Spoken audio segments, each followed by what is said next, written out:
In the shadowed hills of the Western Ghats, nestled between dense forests and ancient shrines, lies a town that has long stood as a symbol of peace, service, and unwavering tradition. Dharmasthala. A name that resonates with devotion, a name that commands reverence across Karnataka. But today, the silence of this sacred land is pierced not by the chants of pilgrims or the chimes of temple bells, but by the metallic clang of shovels and the slow, measured steps of forensic investigators.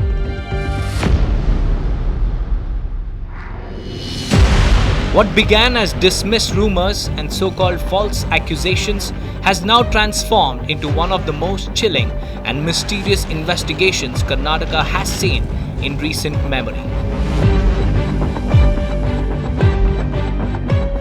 Human skeletal remains, not one, not two, but multiple, emerging from the very earth at spot number 13, buried deep in the soil of Beltangadi Taluk.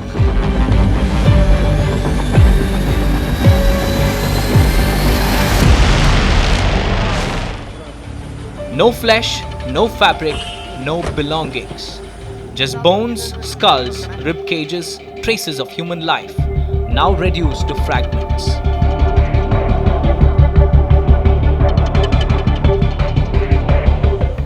For years, these remnants lay silent beneath layers of mud and memory.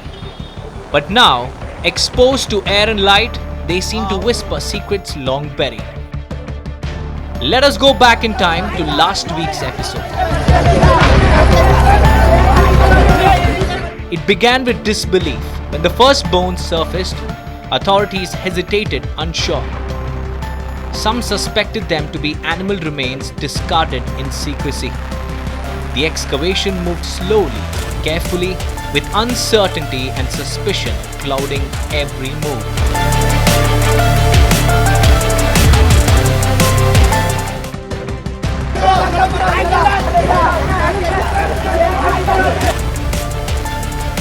Villagers gathered, watching, whispering, sharing old stories and half-remembered tales.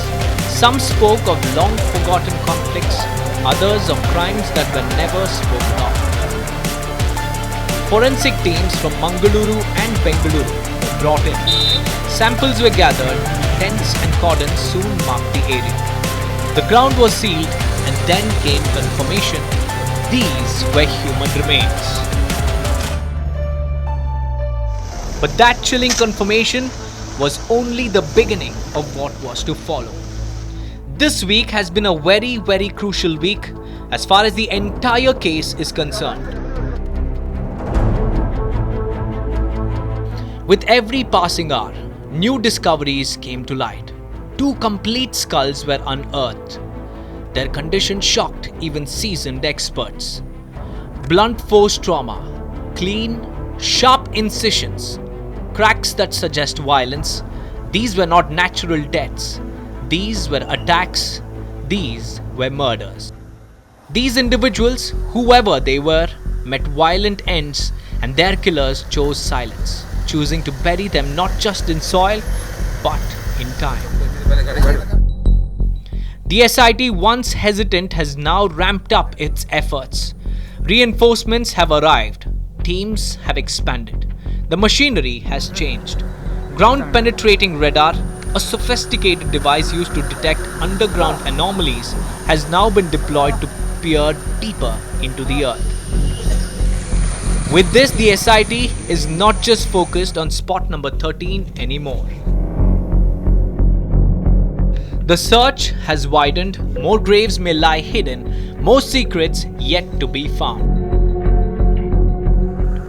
But the questions remain.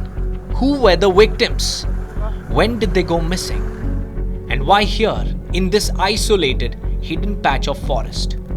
Preliminary reports suggest the bones are not from a single incident. Some are over 10 years old, some more recent, different stages of decay. This was not a one-time event, this was systematic, a method, a recurring act over time. Investigators believe there could be links to unresolved murders, missing persons, cases from the region, cases that were forgotten, closed, or buried in paperwork.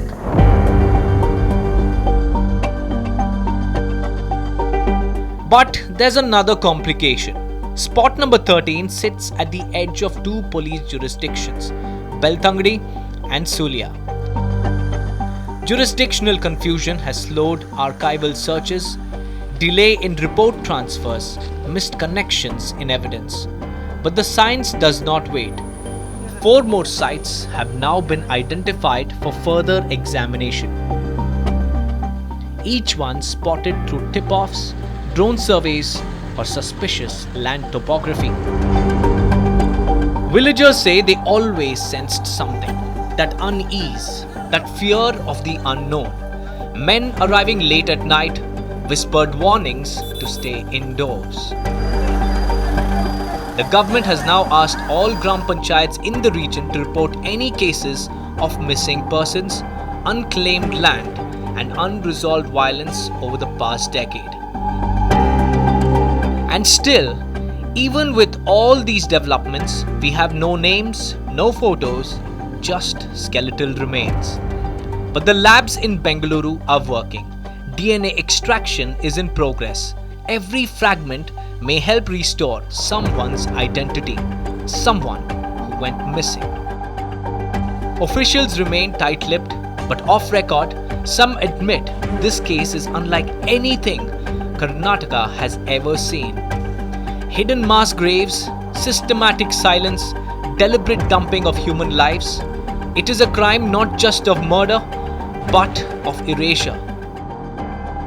Dharmasthala, once known only for faith, now sits under the shadow of suspicion. In the heart of devotion, something else has been silently growing, a story too disturbing to ignore. While temple bells ring and lamps are lit in prayer, just a few kilometers away, another kind of ritual continues. The ritual of uncovering truth, of exhuming secrets from deep beneath the soil. Under tarpaulin covers, in hushed conversations, the SIT soldiers on. What they are digging is not just soil, but history, one that was never written, but only buried. One that speaks of shadows that lived among the faithful, of lives ended before their time, of families that may still be waiting for answers and for their loved ones. The nation watches, some with dread, others with hope, because in the end, this is not just about a case in Dharmasthala. This is about memory, justice, and the uncomfortable truth that no place, no matter how sacred, is immune to darkness. The truth is surfacing slowly and painfully. And in a land known for faith, it is justice that now waits to rise from the soil.